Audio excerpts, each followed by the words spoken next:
اللہ تبارک و تعالیٰ نے اسلام کو جب کامیابیاں اور کامرانیاں عطا کیں اور نبی پاک صلی اللہ تعالیٰ علیہ وسلم کے دین کو اللہ نے غلبہ عطا کیا تو 9 ذی الحج میں حج فرض کیا گیا۔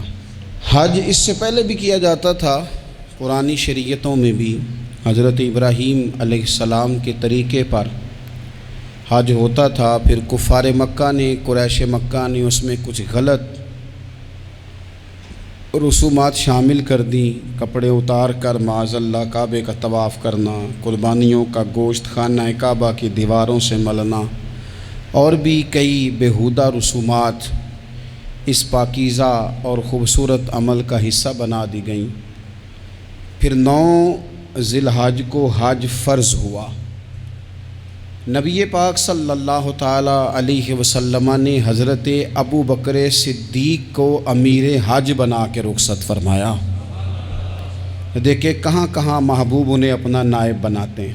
اب 9 کو تو حضور نے حضرت ابو بکر صدیق کو امیر حج بنایا اور پھر اعلان فرمایا، جہاں جہاں مسلمان آبادیاں تھیں وہاں اعلان کر دیا گیا کہ آئندہ سال رسول پاک علیہ السلام خود حج کے لیے تشریف لے جائیں گے۔ اب ایک بڑی تعداد مسلمانوں کی جمع ہونے لگی۔ ذی القعدہ کے آخری ایام میں ہزاروں کی تعداد میں لوگ مدینہ شریف میں جمع ہو گئے۔ ظہر کی نماز کی ادائیگی کے بعد سیرت نگار کہتے ہیں کہ 28 ذی القعدہ تھی، نبی پاک علیہ السلام ظہر پڑھ کے حج کے لیے نکلے، اور جہاں آج ذوالحلیفہ ہے، ابیار علی جس جگہ کو کہتے ہیں، میقات مدینہ بھی کہا جاتا ہے، وہاں اللہ کے محبوب نے پہلے رات گزاری۔ وہیں پہ نبی پاک صلی اللہ تعالیٰ علیہ وسلم نے احرام باندھا، حضور تشریف لے گئے۔ یہ حج قران تھا۔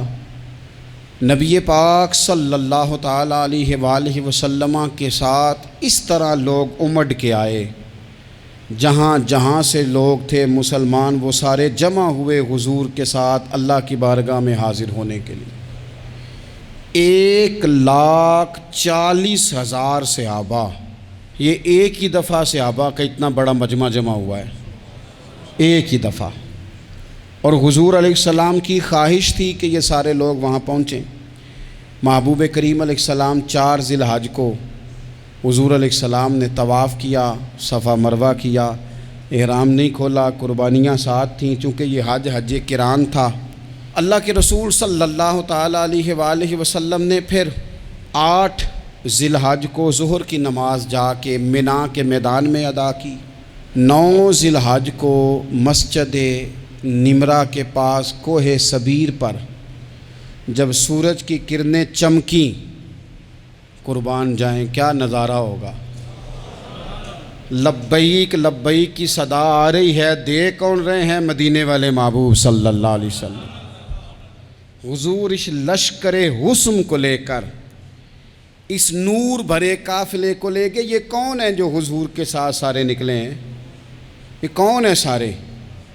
یہ وہ فیروز بخت سعادت مند لوگ ہیں کہ ان میں سے جس نے ایک دفعہ بھی ایمان کی حالت میں حضور کو دیکھا اور پھر خاتمہ بالخیر بالایمان کے ساتھ دنیا سے رخصت ہوئے، یہ وہ لوگ ہیں کہ ولی اگر 60 سال بھی سارا دن روزہ رکھے، ساری رات نفل پڑھے، ہر برائی سے بچے، لیکن پھر بھی کسی صحابی کے قدموں کی خاک تک کو نہیں پہنچ سکتا۔ اور صحابی زیارت سے بنتا ہے، ولی عبادت سے بنتے ہیں۔ نبی پاک صلی اللہ تعالیٰ علیہ وسلم کے وہ سارے صحابہ کون ہیں؟ الصحابہ النجوم، یہ حضور کی چاروں جانب یہ چمک رہے ہیں، انہیں خود میرے نبی پاک نے ستارے فرمایا ہے۔ ایک سمت علی، ایک سمت عمر، صدیق ادھر، عثمان ادھر۔ ان جگمگ جگمگ تاروں میں بھلا مہتاب کا عالم کیا ہوگا؟ اور ہر کوئی فدا ہے بن دیکھے تو پھر دیدار کا عالم کیا ہوگا؟ تو نبی پاک صلی اللہ علیہ وسلم نے یہ وہ موقع تھا، 9 ذی الحج میدان عرفات، حضور صلی اللہ علیہ وسلم نے ظہر کی نماز ادا فرمائی، اور پھر کچھ توقف کے بعد حضور کے لیے اونٹنی پر کجاوا سجایا گیا۔ حضور اپنی کسوا نامی اونٹنی پر سوار ہوئے، میرے محبوب نے خطبہ دینے کا ارادہ فرمایا۔ رب کریم نے ارشاد فرمایا الیوم اکملت لکم دینکم، آج میں نے تمہارے لیے تمہارا دین مکمل کر دیا ہے، مکمل ہو گیا دین، اس کے بعد کوئی اور دین نہیں آئے گا۔ اس آیت نے بتا دیا کہ حضور آخری نبی ہیں، دین مکمل ہو گیا، اب کسی اور پیغمبر کی، رسول کی، دین کی، کتاب کی ضرورت باقی۔ آج میں نے تمہارے لیے تمہارا دین مکمل کر دیا۔ اور کیا خوبصورت لفظ ہیں قرآن پاک میں، فرمایا وَأَتْمَمْتُ عَلَيْكُمْ نِعْمَتِي، اور آج میں نے تم پر اپنی نعمتیں تمام کر دی ہیں، نعمتیں مکمل کر دی۔ وَرَضِيتُ لَكُمُ الْإِسْلَامَ دِينًا، اور اللہ فرماتے ہیں میں نے تمہارے لیے دین اسلام کو پسند کیا ہے، یہ میری رضا ہے، یہ دین اسلام تمہارے لیے پسند کیا ہے۔ کوئی بندہ ساری زندگی مخلوق کی خدمت کرے، ساری زندگی رستوں سے کانٹے اٹھائے، ساری زندگی خیر کا کام کرے، کسی کو تکلیف نہ دے، لیکن اگر مسلمان نہیں نا، اگر کلمہ نہیں نہ پڑھتا تو اس کی ساری عمر کی خیر بھی کسی کام کی نہیں۔ اس لیے کہ رب فرماتا ہے جڑ دین اسلام ہے، جڑ ہوگی تو پھر شاخیں قبول کی جائیں گی نا، تو اگر جڑ ہی سرے سے نہیں ہے تو خیر کرنے کا معنی، کچھ لوگ کفار کی، مشرکین کی تعریف کرتے ہیں کہ جناب بلے بلے اتنے ویلفیئر کام ہو رہے ہیں، تو یاد رکھو سب سے ضروری جڑ ہے۔ قرآن پاک میں رب تعالیٰ نے منافقین، مشرکین اور کفار کے اعمال کی بنیاد اس طرح کی بتائی ہے کہ جس طرح پتھر پر تھوڑی گرد پڑ جائے، ذرا ہوا کا جھونکا ہے یا بارش آئے تو پتھر صاف کا صاف ہو جاتا ہے۔ ان کے اعمال اس طرح کے ہیں۔ اس خیر کا کیا مطلب کہ جس خیر میں ایمان ہی شامل نہیں؟ جب تک بندہ مومن نہ ہو اس کا کوئی عمل بھی اللہ کی بارگاہ میں قابل قبول نہیں ہوتا۔ یہ آیت نازل ہو گئی، فرمایا دین مکمل ہو گیا۔ او میرے بھائیو، خدا را سوچو، کوئی شے مکمل نہیں دنیا میں، کوئی شے بھی۔ کروڑوں کا مکان بنا لو پھر بھی کوئی نہ کوئی نقص نکل ہی آتا ہے۔ کوئی دنیا میں شے مکمل ہے ہی نہیں۔ اگر کوئی شے مکمل ہے تو وہ مدینے والے رسول کا دین مکمل ہے۔ مکمل، جب ہم کہتے ہیں نا مکمل دین، تو لوگ سمجھتے ہیں تو شاید سادی سی بات ہے۔ یہ وہ والی بات ہے جو دنیا میں کہیں نہیں پائی جاتی۔ جب یہ آیت نازل ہوئی تھی نا تو بخاری میں موجود ہے، ایک بہت بڑا یہودیوں کا عالم حضرت عمر فاروق رضی اللہ تعالیٰ عنہ سے کہنے لگا یہ جو تم پر آیت نازل ہوئی ہے نا کہ دین مکمل ہو گیا، یہ اگر ہم پر نازل ہوتی نا تو جس دن یہ آیت نازل ہوئی ہوتی ہم نے ہر سال اسی دن کو عید بنا لینا تھا کہ دین مکمل ہو گیا۔ الیوم اکملت لکم دینکم، دین مکمل ہو گیا، ہم تو عید بنا لیتے۔ تو حضرت عمر کہنے لگے ہم پر بھی بڑا فضل ہے، جس دن آیت نازل ہوئی تھی عرفہ کا دن بھی تھا اور جمعے کا دن بھی تھا، ایک نہیں دو عیدیں تھیں مسلمانوں کی، دو عیدیں تھیں مسلمانوں کی، دو۔ عزیز بھائی، دین مکمل اللہ نے دیا۔ اور حضرت عبداللہ ابن عباس رضی اللہ تعالیٰ عنہ نے تو ایک مقام پہ اس کا ذکر بھی کر دیا، جب ان سے کسی یہودی نے کہا نا یہ آیت ہمیں ملتی تو ہم عید مناتے، تو فرمایا تم ایک مناتے نا، ہماری دو تھیں اس دن۔ جمعہ بھی تو مسلمانوں کی عید کا دن ہے نا۔ بہت سارے لوگ ہیں بیچارے جو کہتے ہیں اسلام میں عیدیں صرف دو ہیں، اور وہ بھی صرف پریشانی انہیں عید میلاد النبی والے دن ہوتی ہے، اس کے آگے پیچھے نہیں ہوتی۔ حالانکہ نبی پاک علیہ السلام نے کہا ہر جمعہ بھی عید ہے، خود حضور نے فرمایا، لیکن وہ اڑ جاتے ہیں کہ نہیں عیدیں صرف دو ہی ہیں۔ بھائی آپ یہ کہہ سکتے ہیں کہ اسلام کی معروف عیدیں دو ہیں، اپنے معنی اور مفہوم کے لحاظ سے جس کو یوم عید کہا جائے وہ عیدیں دو ہیں۔ تو نبی پاک صلی اللہ تعالیٰ علیہ وسلم نے میدان عرفات میں خطبہ دیا۔ یہ جو واعظ و نصیحت ہے نا، خطبہ، تقریر، یہ دنیا کر رہی ہے، کرتی رہے گی، کرتی چلی آئے گی، اور اس کو میرے نبی پاک علیہ السلام نے پسند فرمایا۔ خیر کی بات کرنے والے کو حضور نے دعا دی۔ محبوب فرمانے لگے اللہ جو میری حدیثیں یاد کر کے آگے پہنچائے اس کے چہرے کو تر و تازہ رکھنا۔ یہ ابلاغ دین بہت بڑی بات ہے اگر کوئی خلوص نیت سے کرے۔ لیکن کائنات ارضی میں وہ جو حضور کا خطبہ حجۃ الوداع ہے، وہ دستور ہے، وہ منشور ہے۔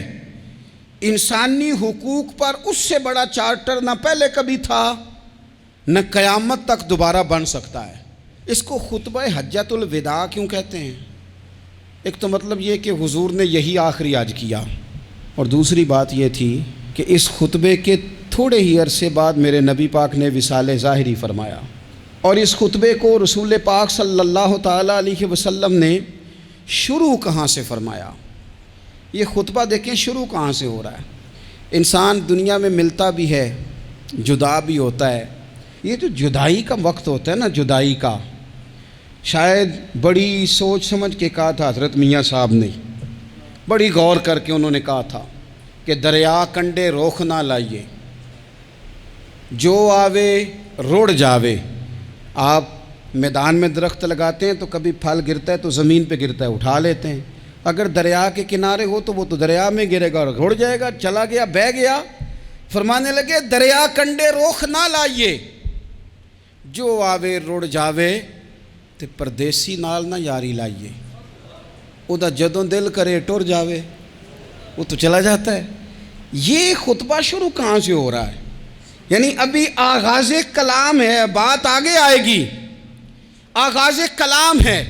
میں کہہ چکا ہوں ولی شاید عبادت کر کے بنے، تقوی اختیار کر کے بنے، ولی اللہ کی حرام کردہ ہر شے سے اجتناب کر کے بنے، وہ جس میں شبہ ہے اس سے بھی بچے تو پھر ولی بنے۔ لیکن صحابی تو حضور کی زیارت سے بنتا ہے نا، نبی پاک کی زیارت سے بنتا ہے، اور صحابہ تو وہ صحابہ تھے جن کی ہر صبح عید ہوتی تھی، خدا کا قرب حاصل تھا، نبی کی دید ہوتی تھی۔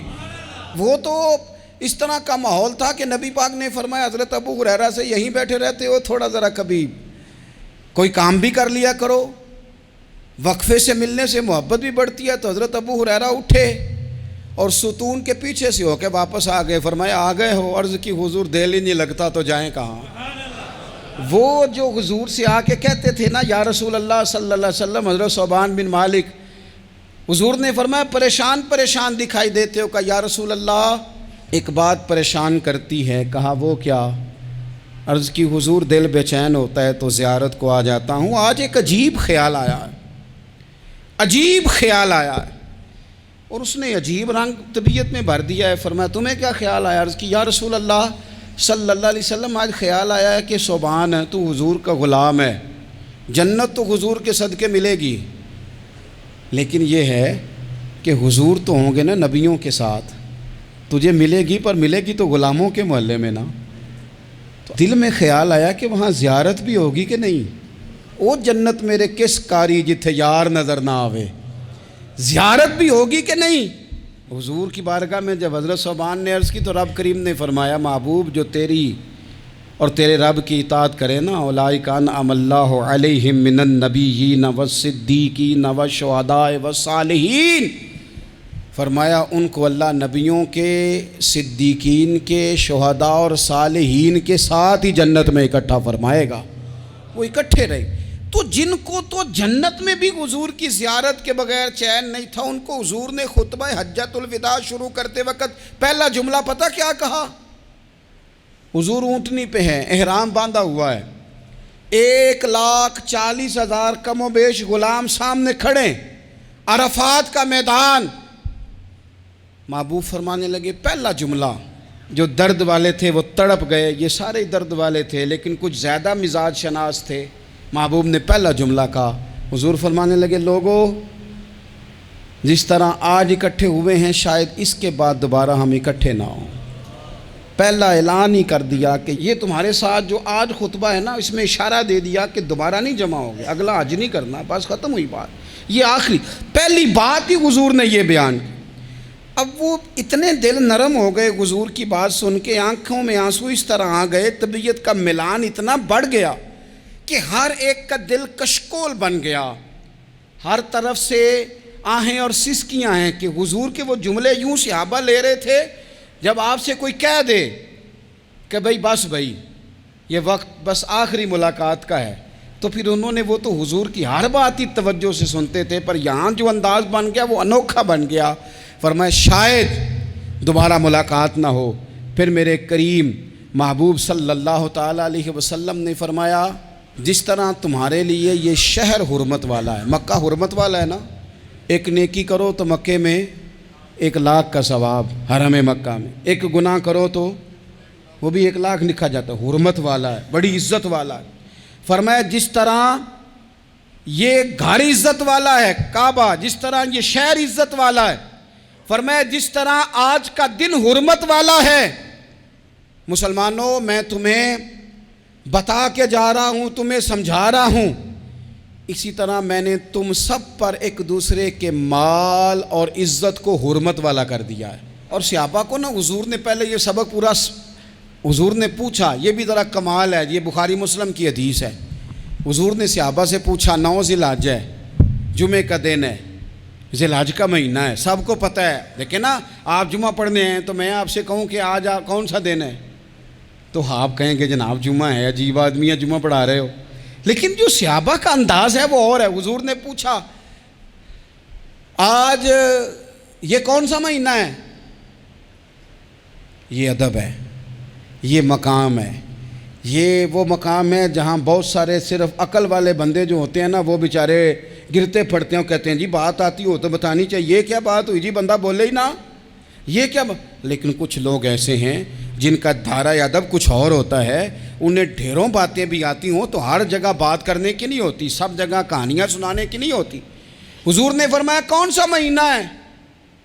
قربان جائیں، بھیا کو زبان ہو کے کہنے لگے واللہ و رسولہ عالم، اللہ جانے اللہ کا رسول جانے، سانو تے قید سجن دا گہنا ہے، او جنج رکھے ایسا اونج رہنا ہے، ہمیں کیا پتا؟ پوچھا کسی نے، لکھا ہے صوفیاء نے، کسی نے پوچھا اوہ تمہیں پتہ نہیں، کہنے لگے چپ کر، ہمیں کیا پتا کون سا مہینہ ہے؟ تو حضور نے فرمایا آج تاریخ کون سی ہے؟ بھائی صاحب کو پتہ تھا نا 9 ذی الحج کو یہ حج ہوتا ہے، کون سی تاریخ ہے؟ کہا واللہ و رسولہ عالم، اللہ جانے اللہ کا رسول جانے، قربان جائیں۔ حضور نے پوچھا دن کون سا ہے؟ سب کو پتہ ہے جمعہ ہے، کہنے لگے واللہ و رسولہ عالم، اللہ جانے اور اللہ کا۔ وہ صحابہ بتا کیوں نہیں رہے؟ تو اہل محبت کہتے ہیں صحابہ کا جواب یہ تھا ہمیں کوئی مہینوں سے غرض ہے، ہمیں کوئی دن سے غرض ہے، ہمیں کوئی تاریخ سے غرض ہے؟ حاجیو آؤ شہنشاہ کا روضہ دیکھو، کعبہ تو دیکھ چکے، کعبے کا بھی کعبہ دیکھو، ہمیں تو محبوب سے غرض ہے۔ مہینہ تھا ذی الحج کا، اگر حضور کہہ دیتے ذی الحج نہیں ذی قعدہ ہے تو ہم نے ذی قعدہ ہی بنا لینا تھا۔ تاریخ تھی 9، اگر حضور فرما دیتے 11 ہے تو ہم نے 11 ہی بنا لینی تھی۔ دن تھا جمعے کا، اگر حضور کہتے پیر ہے تو ہمیں کیا لگے؟ ہمیں تو محبوب کی رضا چاہیے۔ آپ دیکھیں نا ایک صحابی کے ہاتھ ذرا لمبے تھے تو حضور نے فرمایا یا ذوالیدین، او لمبے ہاتھوں والے۔ ان سے کوئی پوچھتا نام کیا ہے تو کہتے میرا نام ہے 2 ہاتھوں والا۔ او بھائی میرے بھی 2 ہیں، تم کیوں 2 ہاتھوں والا؟ کہنے لگے یہ نہیں مجھے پتا، مجھے نبی پاک نے کہا 2 ہاتھوں والا، تو ٹھیک ہو گئی جو حضور نے نام رکھ دیا۔ تو حضور سید عالم نے پوچھا، پھر حضور نے حرمت یاد کرائی، فرمایا یاد رکھو یہ دن بھی بڑی عزت والا ہے، جمعے کا ہے، یہ مہینہ بھی بڑی حرمت والا ہے، ذی الحج کا ہے، یہ تاریخ بھی بڑی حرمت والی ہے، لیکن فرمایا جس طرح اس دن کی، اس شہر کی، اس مہینے کی تم نے عزت کرنی ہے، اسی طرح ایک دوسرے کے مال کا، ایک دوسرے کی عزت کا تم نے پاس کرنا۔ مسلمان بھائیوں، خدا را یہ حضور کہہ رہے ہیں یار، نبی پاک نے کعبہ کے سامنے کھڑے ہو کے فرمایا بیت اللہ تیری بڑی شان ہے، تیرا بڑا مرتبہ ہے، لیکن فرمایا میرے مومن کی عزت رب کی نظر میں کعبے سے بھی زیادہ ہے۔ ہم کیسے بیٹھ کے یار، ہم کیسے جرأت کرتے ہیں کسی کی پگڑی کھولنے کی کونے میں بیٹھ کے؟ ہم اپنے گھر بیٹھ کے کسی پر تبصرہ کر گئے، کسی بندہ مومن کی عزت اچھال گئے، بالکل پتہ نہیں تھا بات کا اور ہم نے کہانی بنا دی پوری کی پوری، داستان سرائی کر گئے۔ صبح سے شام تک ہماری گپ شپ کا عنوان کیا ہے؟ کسی نہ کسی کا شکوہ، کسی نہ کسی کی شکایت، یہ ہماری گپ شپ ہے۔ خدا را حضور نے تو خطبہ حجۃ الوداع میں پہلا سبق یہ دیا تھا کہ میرے جانے کے بعد ایک دوسرے کی عزت کرنا، اور اسی خطبے میں ایک جگہ پہ فرمایا یہ نہ ہو کہ میرے جانے کے بعد تم ایک دوسرے کی گردنیں مارنے لگ جاؤ، ایک دوسرے کی عزتوں کا خیال کرنا، پاس کرنا۔ مسلمانوں، میرے عزیز بھائیوں، بزرگوں، عزتوں کا دفاع شروع کریں۔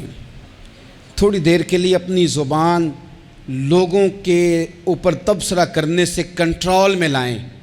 کچھ چیزیں ایسی، میں مختلف شہروں میں جاتا ہوں، جس شہر میں گئے وہاں لوگوں نے یہ کہا جناب یہاں جو مولانا ہے نا، بعض لوگ یہ باتیں بڑی چسکے لے کے سنتے ہیں، یہاں جو مولانا ہے نا وہ کچھ نہیں کرتے، آپ بڑے اچھے ہیں، یہاں جو پیر صاحب ہیں وہ بڑے گڑبڑ ہیں، آپ بڑے اچھے ہیں۔ تو میں ان سے کہتا ہوں کہ میں اس لیے اچھا ہوں کہ میں تھوڑی دیر کے لیے آیا ہوں، میں نے چلے جانا ہے۔ اور دوسری بات یہ کہ مجھے آپ جتنا مرضی اچھا کہہ لیں،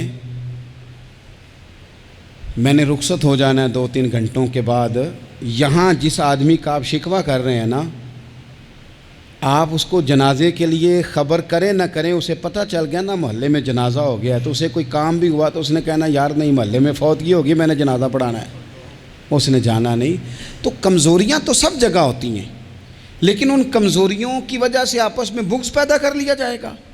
اور پھر کمال بات ہے نا کہ اپنی ساری کمزوریوں سمیت اپنے آپ سے پیار ہے، اپنے آپ سے محبت ہے، اور دوسرے کی ایک کا پتہ چل جائے تو ہمیں گھن آنے لگ جاتی۔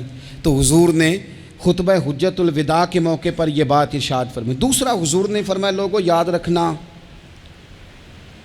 یہ خطبہ حجت الوداع میں نبی پاک نے فرمایا، یہ حضور خطبہ دے رہے ہیں، اور اس وقت دے رہے ہیں جب حضور صحابہ کو بتا چکے ہیں کہ یہ آخری ملاقات ہے۔ جو دور دراز سے آئے ہیں ان کو بتایا ہے کہ یہ میری تمہاری جو مجلس ہے، جو محفل ہے، جو تم سے بات ہو رہی ہے، یہ آخری ہے۔ محبوب فرمانے لگے لوگوں یاد رکھنا قیامت قائم ہوگی۔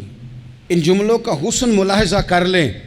فرمایا قیامت قائم ہوگی، تم اپنے رب سے ملاقات کرو گے، اور فرمایا تمہارا رب تم سے تمہارے اعمال کے بارے میں پوچھے گا۔